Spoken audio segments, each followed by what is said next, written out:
This is Spawn Steve, my Spawnlocked Ironman account, and we have one goal: to pick up every item spawn across Gielinor. No monster drops, no shops, just the items on the floor and the resources you can get with them.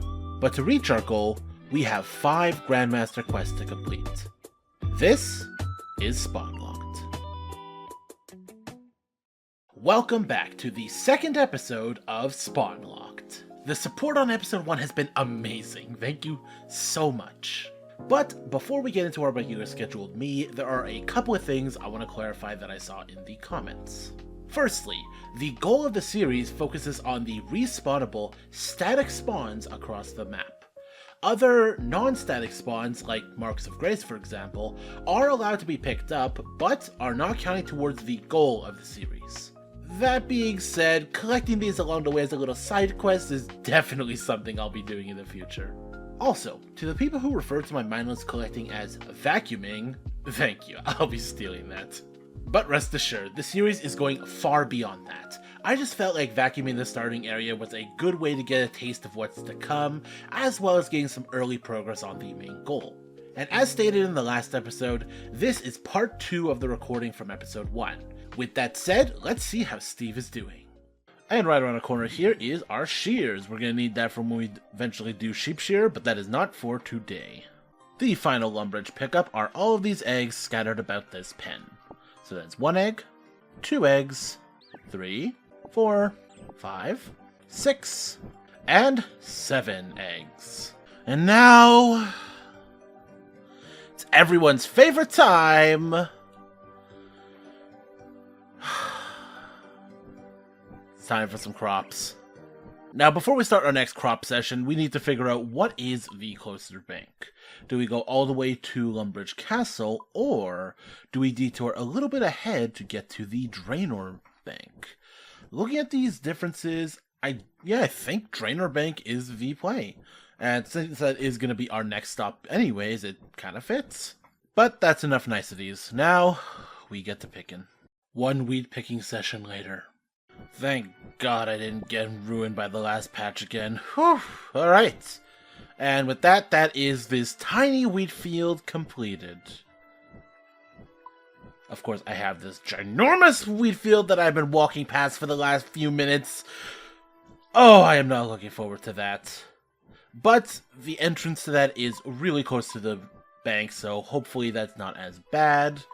Also, the run energy has been so good for this. My god. I've been able to run back and forth from the bank just about every time, and it's been a huge help. And I guess with the last 4 slots, let's be efficient here, and let's start the potato grind.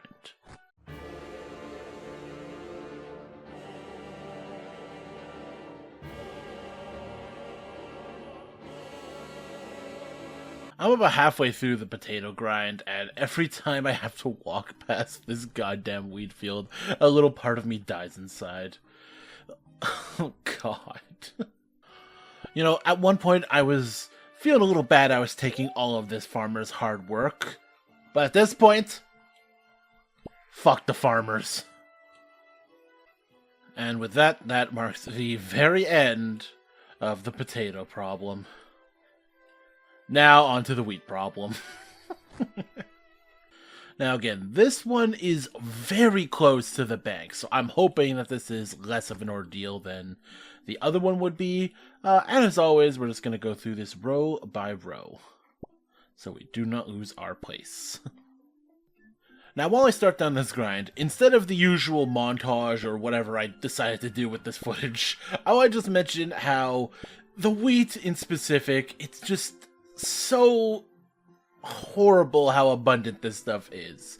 Because at least when it came to the potatoes, you could cook that. That's like baked cooking experience for when we need it. But for the wheat, we like I'm not sure the last time you guys have ever turned wheat into flour, but it is a mind-numbingly slow experience. And considering I'm going to have upwards to 500 pieces of wheat, those wheats are probably never going to see the light of day outside of a giant stack in my bank. So, yeah, things are This is like an extra stupid grind that I'm forcing myself to put through. But such is the rules. God, just zooming out and seeing how much is left. Nope, just focus on the task at hand. Focus on the task at hand. And quick bank check, we are not even a third of the way through our current grind, and we're already at 500 pieces of grain, so... Jesus Christ. Oh my god, something to distract us. Yes, I will absolutely take a Bob random. Yep. Sounds like an amazing idea. Let's do it. Alright, this is a much welcome bit of social interaction. Yes, you're my friend forever too. Please, invite me back to get you out of this hellhole while I go back to my hellhole. Alright. 4 uncut rubies. Not bad. You know what? I'm just gonna keep them in my inventory. I can't be bothered to go back. But all good things must come to an end, so back to our picking. Oh my god. Alright, we are finally done with the wheat for today. Actually, that's not even true. I know of a couple other wheat patches, but none of them are as big as this. This is probably the biggest wheat patch we'll ever have to deal with, and it is defeated. Finally, we can fill up the rest of our inventory with Draenor Village. And so we did, though none of the spawns here really did much for the account. We had logs, garlic, tomato and cheese, bronze axe, more logs, leather boots, Draenor cabbage, poison, fish food, tinderbox, 2 bronze med helms, a bucket, a spade, and shears. The one interesting spawn was a single air rune. This is interesting because it's only one of 4 spawns, all of which are single spawns. And this brings us to a decision on how I will be handling runes. Because many of the spawns we need are locked behind Telegrab, needing law runes. A type of rune we have 0 ability to get. This is one of a few examples where runes become a huge issue with completing quests and the like. And if I just wanted to make all of these runes, I would need a talisman for each type, which would be an additional exception for each. So my proposed solution is Guardians of the Rift. Because during the minigame, I am using my own tools to pick the ore and craft the runes, which falls under our rule set. Importantly, I do not need to use talismans for this to work. Now, I won't be collecting the rewards, only obtaining the runes that I actually craft. I feel like this is the best way to accomplish our goal with the least amount of exceptions. Also, I need 60 rune crafting. And I'm crazy, but I'm not crafting air runes exclusively with the talisman for rune mysteries all the way to 60 crazy. But with that, the Draenor area is complete. Now, on to some easy pickings. And when I said easy pickings, what I meant to say was another goddamn farming patch. Alright, no time like the present. Let's start taking this down row by row.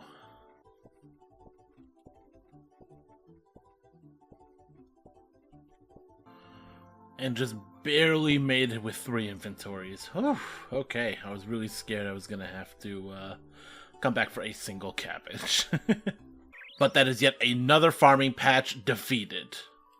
The farmers of this game may try to stop me in my tracks, but I will persevere.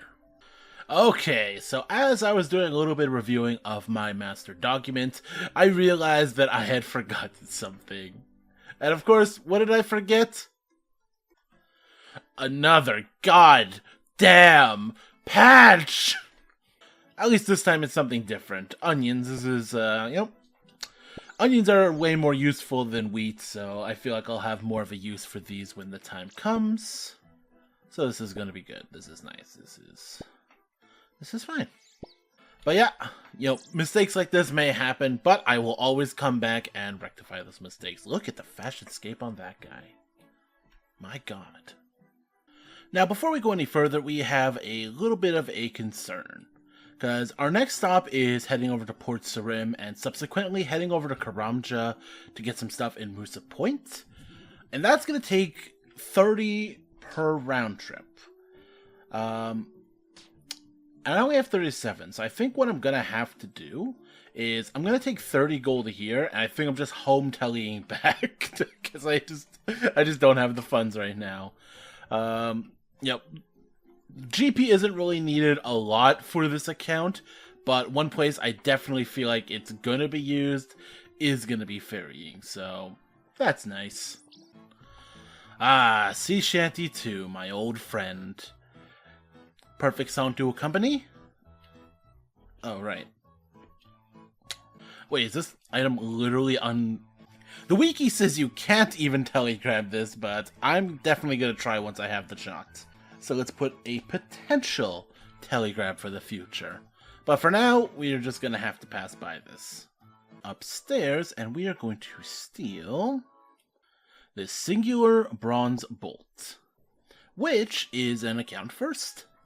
There's actually a second bronze bolt spawn here in a separate building. Next up, we are going to take our trusty white apron here from the fishy store. Yoink. And let's wear it. Kramja, yes, that's where I want to go. Yes, please. Alright, and there is almost all of our net worth gone in an instant. But it's all worth it because we've made our way to the lovely land of Karamja, where we can get our next few drops. One of which is actually a rune. We have an air rune spawn here, which is always welcome. We are dangerously low on rune options. And this general store is just loving us because we got a banana, a jug, a knife, and some rope. Our next items were in the Karamja dungeon. Just some fire runes, bones, red spider eggs. Should be fine, right? Well... Oh god. Oh, he's still chasing me. Oh god. Nope, nope, nope, nope. No! Okay.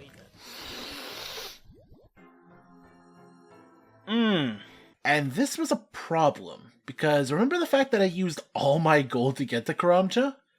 Which means I had to get more.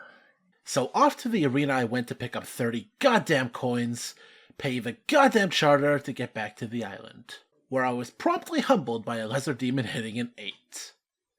Now, I accidentally had my menu swapper set to drop bananas, so me frantically eating the banana just dropped it. So that means back to the arena, pick up the coins, pay the fee, get back into the dungeon, and... So we'll start by picking this up, just at the very least. We can say we're done with this section. Oh my god, don't hit a 7! Oh my god, if I didn't... Give me all that. Yep. Let me take my cabbage backs. Yep. I'm eating them. I don't care.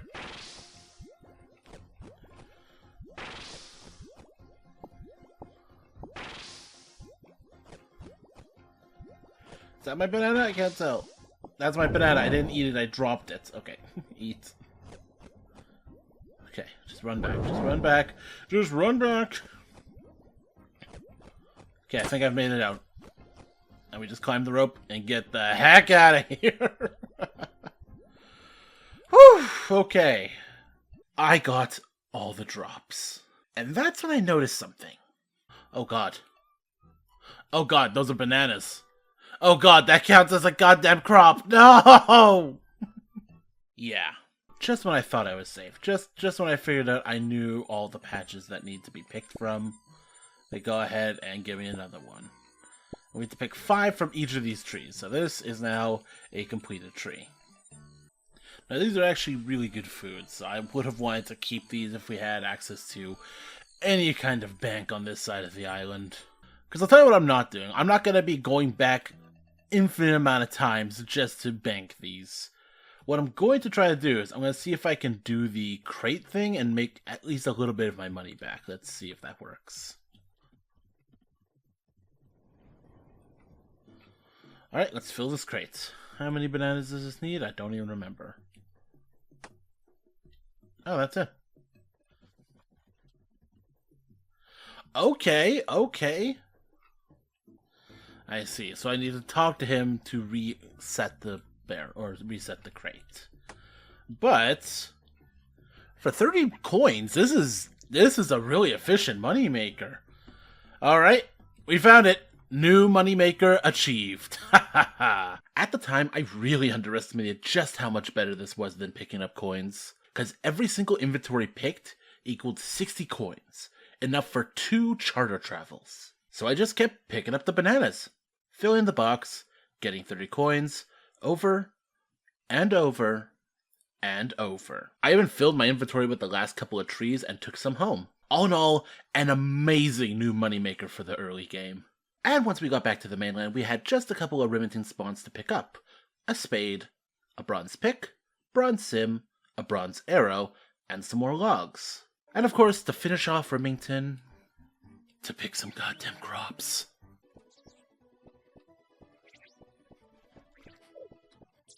And we done. I had to run back for a little bank check to make enough space, but that wasn't too bad. Unfortunately, we have another patch right over there. So, let's get back to work. You know, at this point, I think Falador is actually the closer bank now. So, we're actually going to make our first trip over to Falador. And that is it for this patch. You know, the Remington patches have really been not that bad, and I'm so glad about that.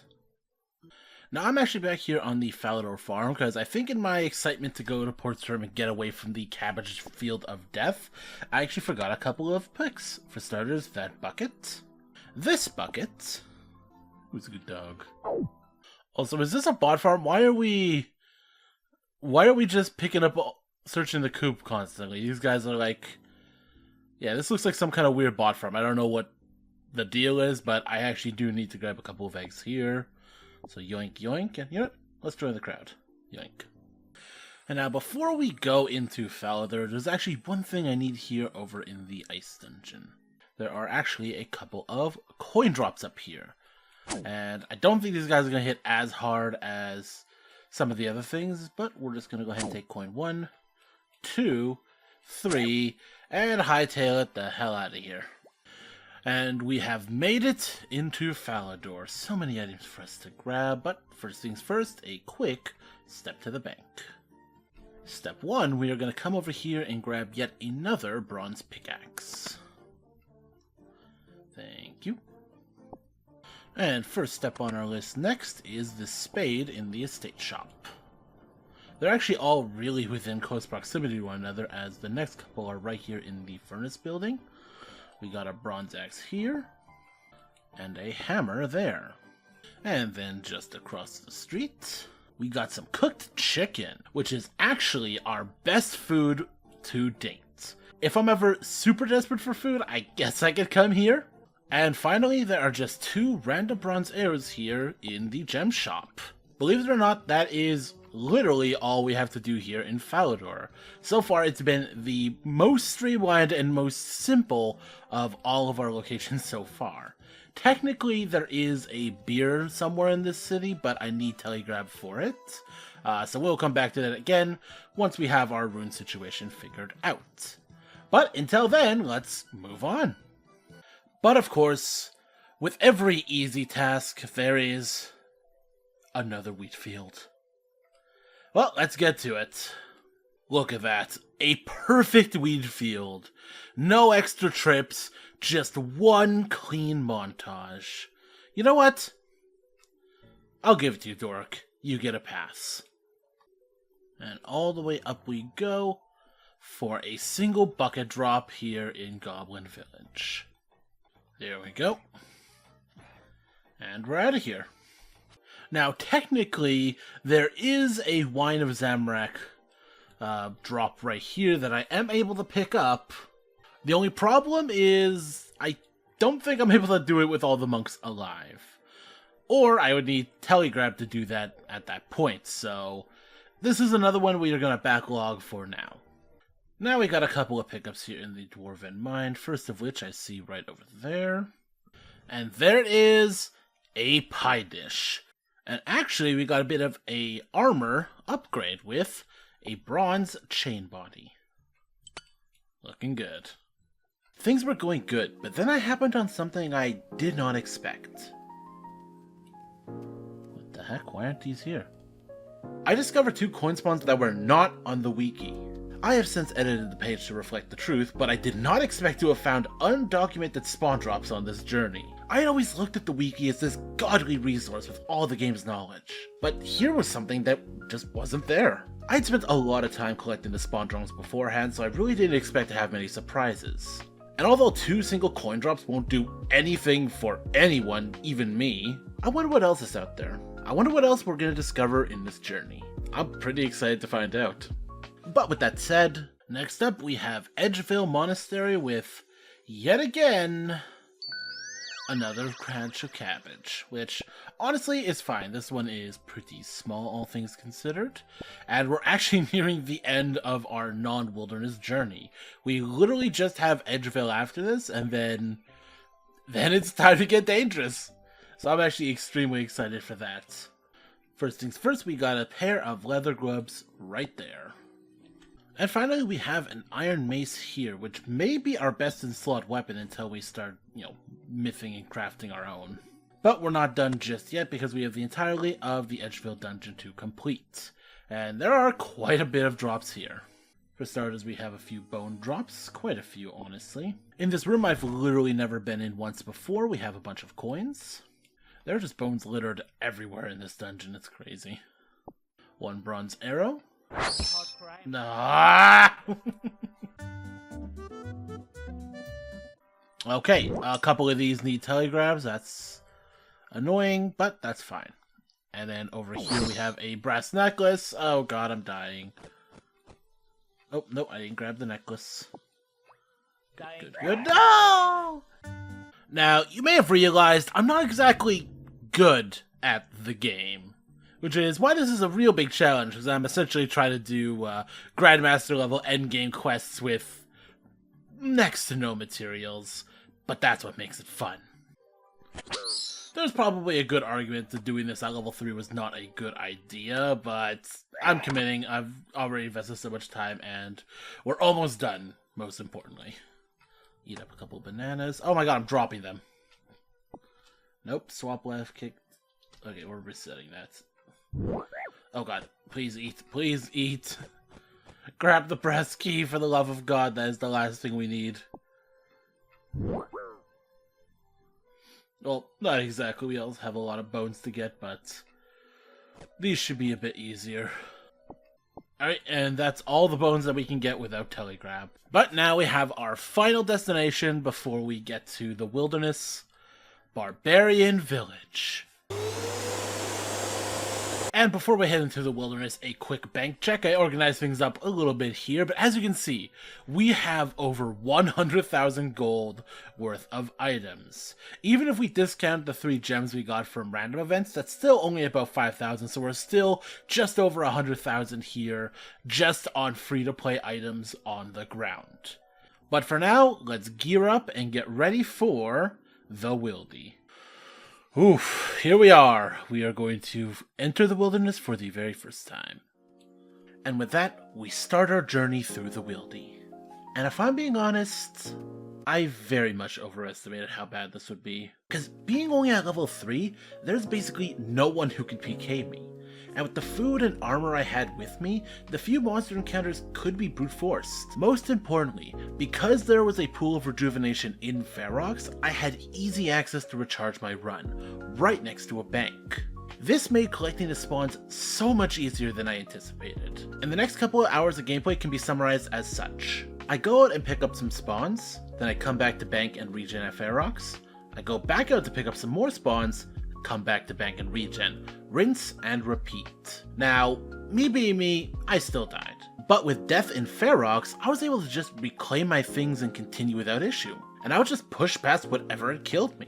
Not to mention the last man standing minigame tally made it even easier. But to be honest, it wasn't very entertaining. So instead of showing me walk around the empty wilderness, I instead want to talk about the important unlocks for the account, as well as our next steps. Because what the Wildy lacked in entertaining gameplay, it more than made up for it in items. Most obviously, the Boneyard is the place for early level prayer training. With all the big bone spawns, it's quite easy to be able to collect an inventory and make your way to the Chaos Altar. And in future episodes, this is how we're going to get our overheads. It also had quite a few of melee best in slots, including the steel sword, plate legs, and of course, the steel plate body. We also have the spawns of many runes here, including the 4 elemental runes, Mind, Body, Chaos, and even Cosmic. But to me, the biggest unlock here is actually the Staff of Earth that's found in the lava maze. This is because I have very little access to staves of any kind. As far as I can tell, besides this drop, I would only have access to a regular staff, the Iron staff since it's a quest reward, or I have to get to 85 farming to get a Celestial Spark to fletch into a battle staff. From there, I can attach the appropriate orb. Then I can get it upgraded into a Mystic Staff, but you can already see how far away such a goal is. So for the very, very foreseeable future, it's just this Staff of Earth. And with this grind done, free-to-play is completed as far as I'm concerned. Starting next episode, it's on to members, doing quests, and finally leveling our stats. And we've already made really good progress towards our main goal, completing 201 of the available spawns already. Now, the collection log process will slow down from here, as future areas will require more and more to unlock. These first 2 episodes have given us a great starting point, but the real adventure starts here. And if you want to see more, please subscribe. Spawn Steve is gonna go far. And as always, thanks for watching.